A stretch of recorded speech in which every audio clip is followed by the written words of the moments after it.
Hello everyone, welcome to my channel. Please subscribe and keep watching more details. The Young and the Restless spoilers. Sharon harms Phyllis. 2 anniversary episodes crash together on screen. The Young and the Restless, Y&R, spoilers tease that Sharon Newman, Sharon Case, is haunted by visions of the man she murdered, Cameron Kirsten, Lyndon Ashby. It's inevitable that something bad happens on Sharon's watch. The question is, who is in danger of being Sharon's victim? There is no love lost between Sharon and Phyllis Summers, Michelle Stafford. Could it be that Red falls victim to Sharon's mental anguish? After Sharon and Nick Newman, Joshua Morrow, took a trip down memory lane, Sharon became more unhinged. She was in the middle of a bipolar medication change, and sad memories from the past tugged at her heartstrings. She is spiraling out of control now, and it isn't lost on us that Sharon Case and Michelle Stafford have 30th anniversaries on the horizon. The Young and the Restless spoilers tease that Phyllis finds herself in trouble. What if these two ladies have an epic storyline that combines the present and the past in one big wallop? The show likes to revisit the past, and in 2013 Phyllis fell on the stairs and was in a coma. Taking a page from the history book would be an excellent way to introduce a present-day plot. Sharon is not awkward with the way Phyllis broke up her marriage to Nick Newman, Joshua Morrow, and having Phyllis in a coma would be the perfect way to have her loved ones reminisce about all the kooky times they had with Red. If the writers choose to go there, this plot point could introduce other storylines that involve Nick and Jack Abbott, Peter Bergman, both of whom were involved with Phyllis. Spoiler alert. Summer Newman, Allison Lanier, and Kyle Abbott, Michael Mueller, revisit their own relationship this fall. Could it be that Phyllis' coma causes Summer to reassess her life choices? Definitely maybe. We know that Kyle and Claire Newman, Haley Aaron, get closer in the coming months, and this would cause all kinds of dramarama for Skyle. Tell us what you think, Y&R fans. Could it be that the show is planning a monster storyline that involves both Sharon and Phyllis? Think of the flashbacks.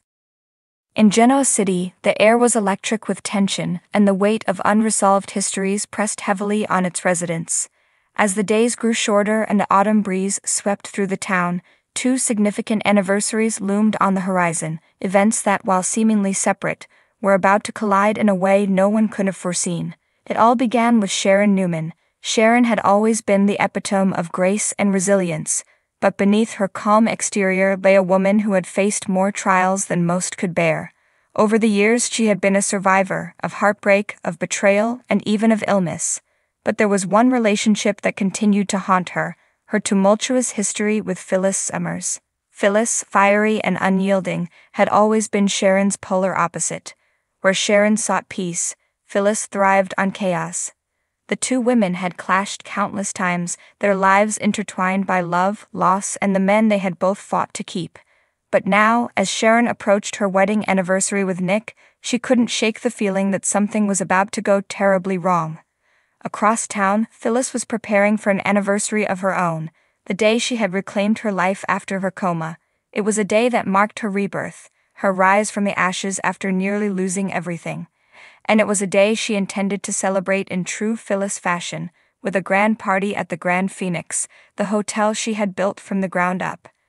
As the days ticked by, the 2 anniversaries drew closer, their significance not lost on the residents of Genoa City. Rumors swirled and tensions mounted as everyone speculated on what might happen when Sharon and Phyllis inevitably crossed paths. Nick, ever the peacemaker, tried to reassure Sharon that everything would be fine. But Sharon knew better. She had seen the look in Phyllis's eyes, the gleam of determination that meant trouble was on the horizon. Despite Nick's attempts to downplay the situation, Sharon couldn't shake the feeling that Phyllis was planning something that could shatter the fragile peace they had worked so hard to maintain. Meanwhile, Phyllis was busy orchestrating her event. Every detail was meticulously planned, from the guest list to the decorations. But as the day drew nearer, her focus began to shift. She couldn't stop thinking about Sharon, about all the times they had clashed, about the pain they had caused each other. And as much as she tried to push those thoughts aside, they kept creeping back, filling her with a sense of unease. The night before the anniversaries, Sharon sat alone in her living room, staring at the wedding photo of her and Nick. She traced the edges of the frame with her finger, lost in thought. She had come so far, survived so much, but the fear that something or someone might take it all away gnawed at her. In a moment of weakness, she picked up her phone and dialed Phyllis's number. Phyllis answered on the first ring, her voice tinged with surprise. "Sharon, what do you want?" Sharon hesitated, the words catching in her throat, but she knew she had to say something, anything, to ease the tension that had been building between them. "Phyllis, I know we've never seen eye to eye, and I know we have a lot of history, bad history, but I don't want things to get out of hand tomorrow. This is a big day for both of us, and I don't want anything to ruin it." There was a long pause on the other end of the line. When Phyllis finally spoke, her tone was guarded, but there was a hint of something else, something almost akin to understanding. "I don't want that either, Sharon, but let's be honest, we've never been good at staying out of each other's way. So I'll make you a deal. I'll stay out of your business tomorrow as long as you stay out of mine." Sharon exhaled, relieved. "Deal." The next day dawned bright and clear, a stark contrast to the storm brewing beneath the surface.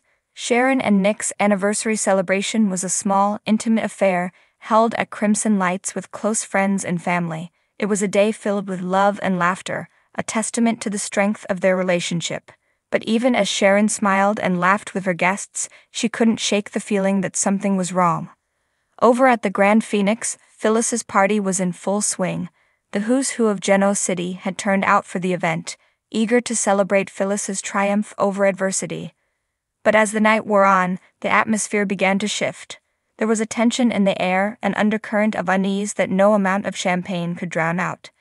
It wasn't until the end of the night that everything came crashing down. Sharon had been about to leave Crimson Lights when she received a text from an unknown number. It was a single sentence, but it sent a chill down her spine. "Meet me at the Grand Phoenix." Without thinking, she grabbed her coat and headed out the door, her heart pounding in her chest. When she arrived at the hotel, the party was winding down, but the tension in the air was palpable. She spotted Phyllis across the room, engaged in a heated conversation with a guest. Their eyes met, and for a moment, the world seemed to stop. And then it happened. A crash, a glass shattering against the floor, a scream. Sharon turned just in time to see a figure darting through the crowd, pushing their way toward Phyllis. Instinctively, Sharon moved, her body acting before her mind could catch up. She lunged forward, grabbing the figure's arm and yanking them back. The next few moments were a blur, a flurry of movement, of shouts and confusion, but when the dust settled, Sharon found herself standing in the middle of the room, holding a broken bottle in her hand. Phyllis was on the ground, clutching her arm, blood seeping through her fingers. For a moment, the room was silent, the reality of what had just happened sinking in, and then, all at once, the noise returned, people shouting, rushing to Phyllis's side, demanding answers.